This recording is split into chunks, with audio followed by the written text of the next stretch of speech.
In 1863, a ship sank off the remote coast of Newfoundland, its hull torn open and swallowed by the Atlantic. More than 200 souls were lost. In the aftermath, divers were sent below to recover bodies and the ship's valuable cargo. But in the frozen darkness of the wreck, they encountered something terrifying that no one could explain. What happened down there would haunt them forever and leave behind a mystery that has never been solved. The following story contains disturbing details. Viewer discretion isn't just advised, it's required.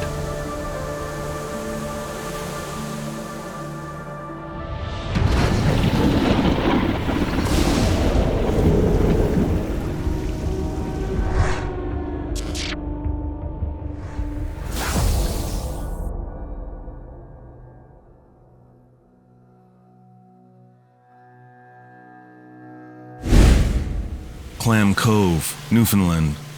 You have to hike to get here, and locals recommend taking a map. The terrain is steep, wet, and boggy.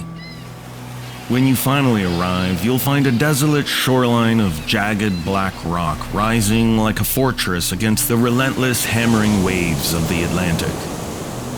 Clam Cove is the outlet of a narrow stream.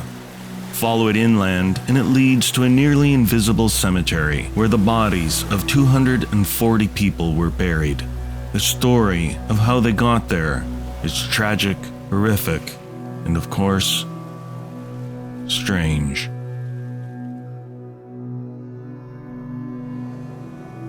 In 1863, airplanes and passenger jets were still just dreams. If you needed to cross the ocean, you went by ship. At the time, passenger lines competed fiercely for fares, for cargo, and for the prize money awarded for early delivery of the Royal Mail and all the latest news from Europe. Caution was often the first casualty. Speed came first.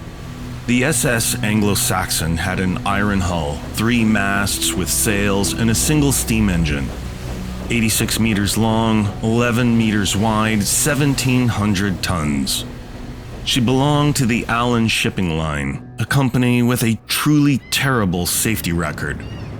On April 16, 1863, the Anglo Saxon departed Liverpool under the command of 31-year-old Captain William Burgess, bound for Quebec City. On board were 445 souls, 85 crew, and 360 passengers, mostly immigrants, many sailing to North America for the first time. They had no idea what was waiting for them. Before arriving in Quebec, the Anglo-Saxon, like many ships carrying the mail, needed to reach Cape Race. Upon arrival, the mail would be tossed overboard in special floating canisters and retrieved by a news boat. The Associated Press would then telegraph the latest European news across Canada and the United States within hours. The AP paid generous bonuses to captains who made fast deliveries. It was always in the back of Captain Burgess's mind, and it would prove to be a fatal incentive.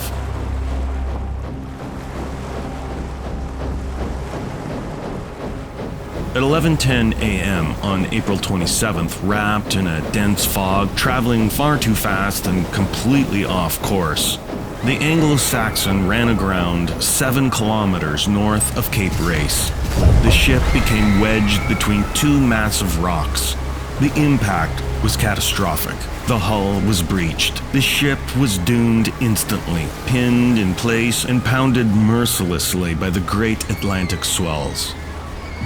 Contemporary reports describe scenes of chaos and confusion. 73 people managed to escape using ropes and spars that had come down, briefly connecting the ship to the rocks.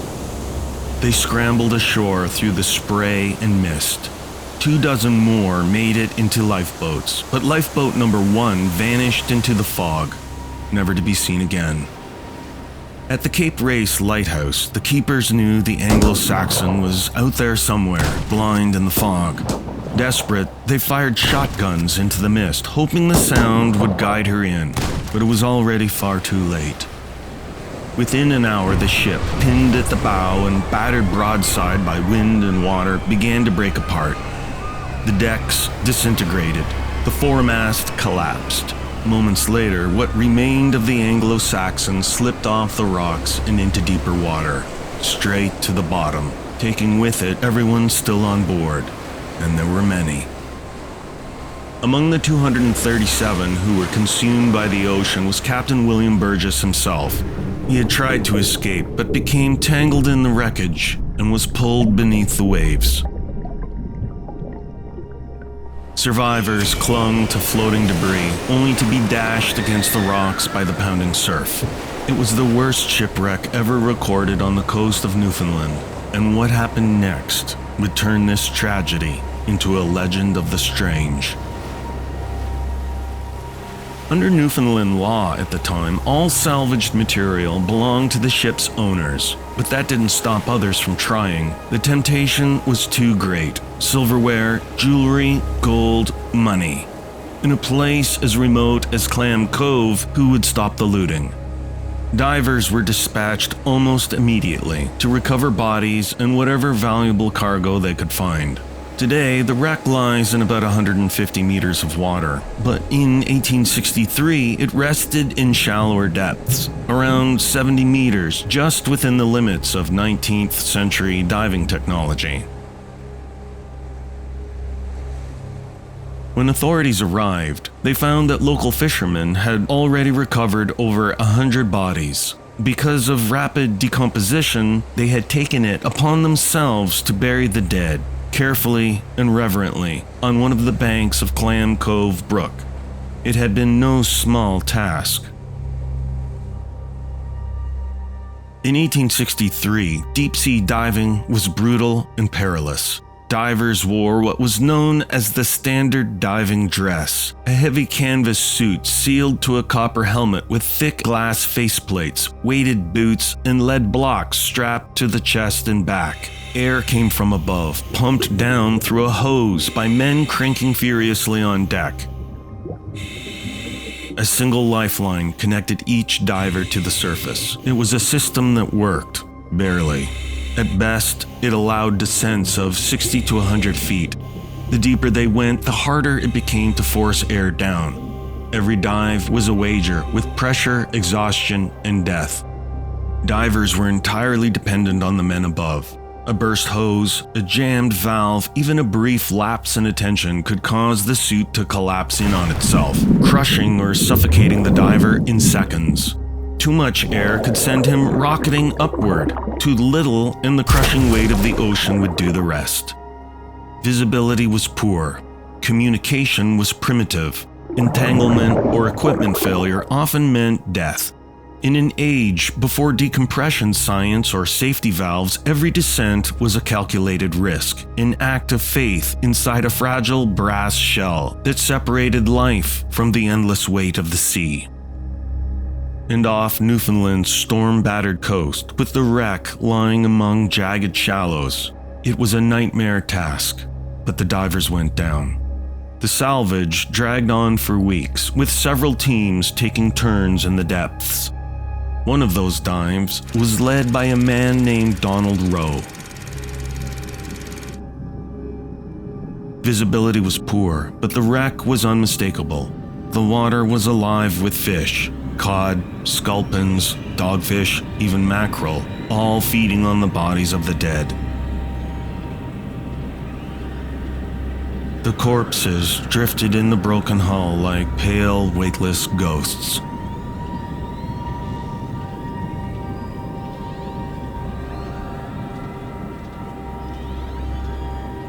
For 3 days, Rowe and his men worked in silence, hauling more than 100 bodies to the surface. Decomposition was swift. Burial was immediate, first on the beach, later in the small cemetery inland.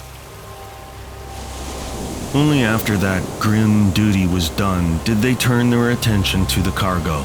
On the 4th day, Donald Rowe descended alone. His task was simple: enter the ship and secure hooks to crates and bales in the aft compartment so they could be hauled to the surface. But as he turned back toward the opening, he saw it. from the gloom, a shape drifted into view.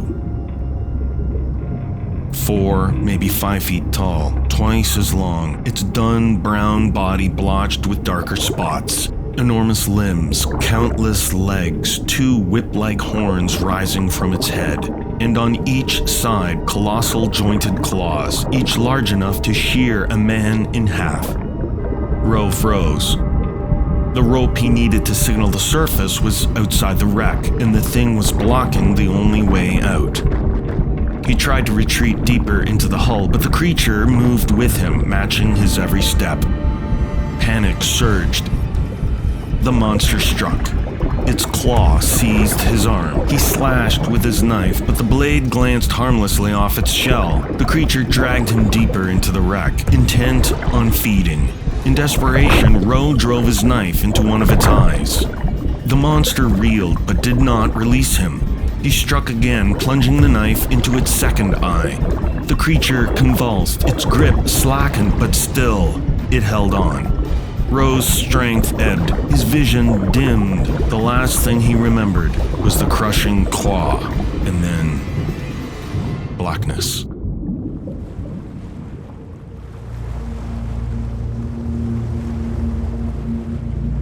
When Rowe awoke, he was in the skiff above. 2 divers, alarmed by his silence, had gone down after him. They found him, still locked in the monster's grasp. Even blinded, it refused to let him go. With an axe and crowbar, they hacked off the claw and pulled Rowe free. The wounded creature, eyeless, bleeding ink, scuttled out of the wreck and vanished into the shadows of the deep.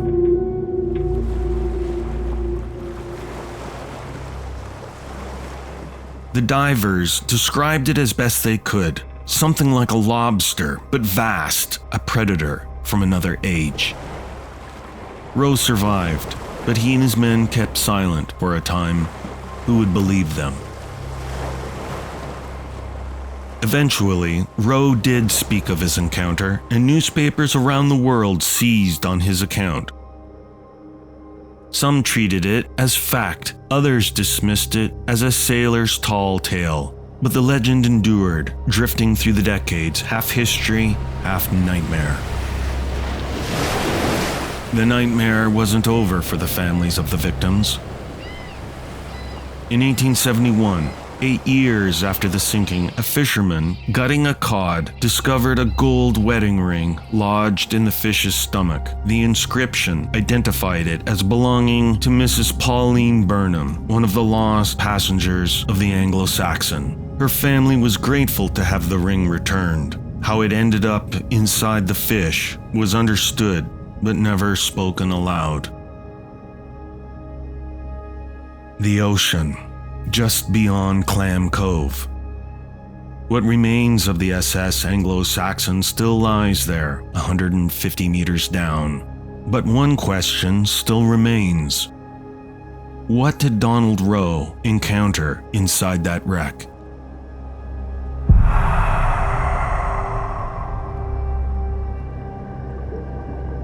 Maybe there was no monster at all.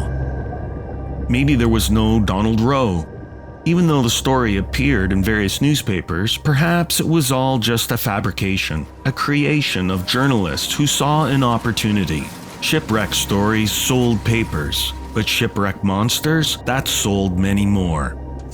In the 1860s, technology was racing ahead. Diving bells, submersibles, the dream of exploring the ocean depths. The sea was a new frontier, vast, alien, and terrifying.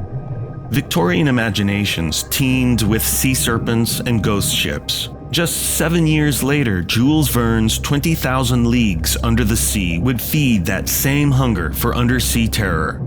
A monstrous lobster haunting a wreck fit perfectly into the mood of the age.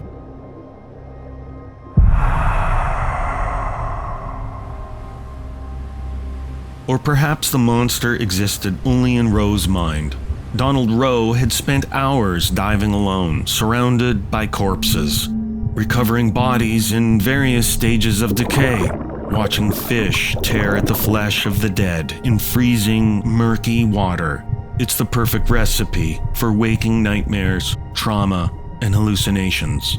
A large lobster or octopus brushing against him in the dark could easily have become something far worse in the haze of fear and exhaustion. And maybe claiming a monster attack was easier to live with than admitting he had broken under the horror of what he saw. Was this story not a legend of monsters at all, but the confession of a man living with post-traumatic stress disorder, a psychological condition that would not have been understood at the time?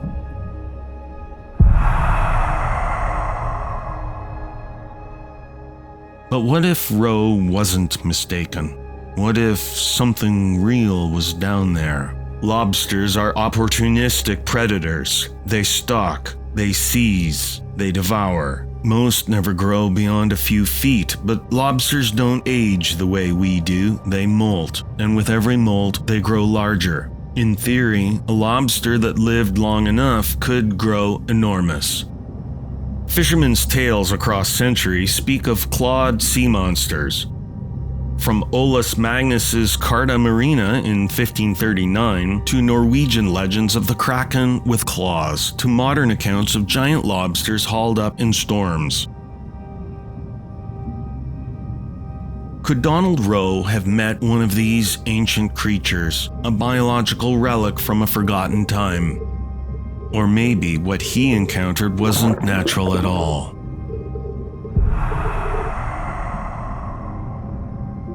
Maybe it was something so alien, so outside our experience that a lobster was the closest comparison his mind could make. A thing that doesn't fit within the boundaries of ocean biology. Something that embodies the unknowable vastness of the sea itself. After all, more than 80% of our oceans remain unexplored. We know less about the deep sea than we do about the surface of the moon. Is it so impossible to imagine that something undiscovered still lurks down there, older than us, stranger than us, waiting in the dark? In 1997, researchers at the U.S. National Oceanic and Atmospheric Administration, NOAA, recorded an ultra-low frequency sound deep in the Pacific. It became known as the Bloop.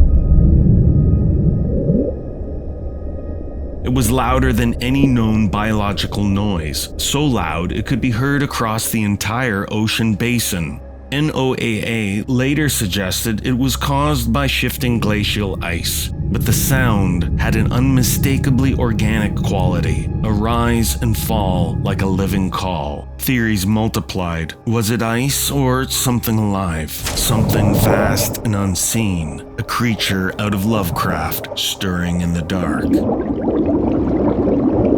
The Bloop remains one of the great mysteries of the deep, and a chilling reminder that we still have no idea what might be waiting beneath the waves.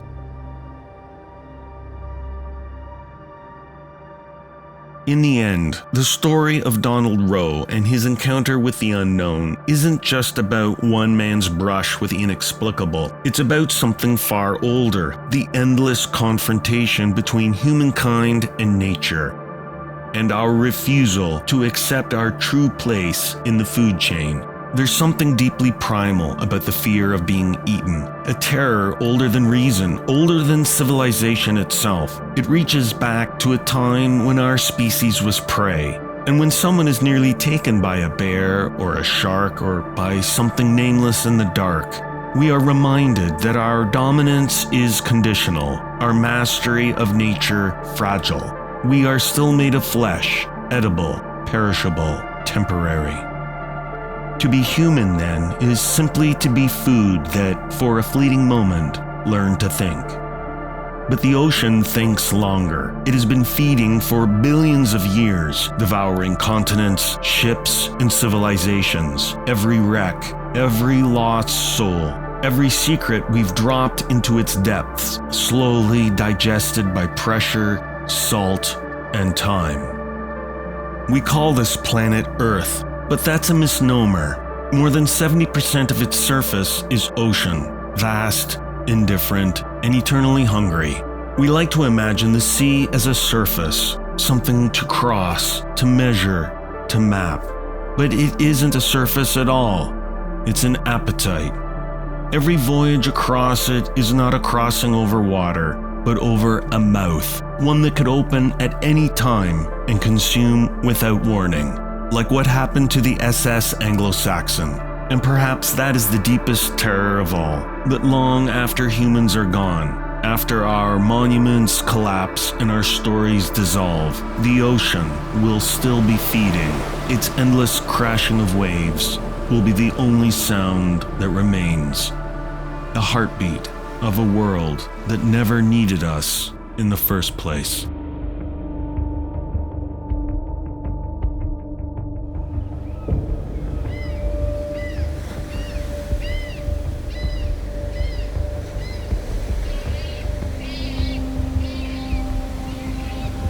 If you've enjoyed this journey into the eerie and strange, consider clicking subscribe and notifications.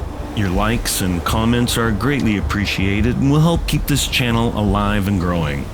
And if you know of a strange story from your area of Canada, maybe buried deep in the past in your community newspaper archives, let me know and I'll consider adding it to the lineup of upcoming episodes.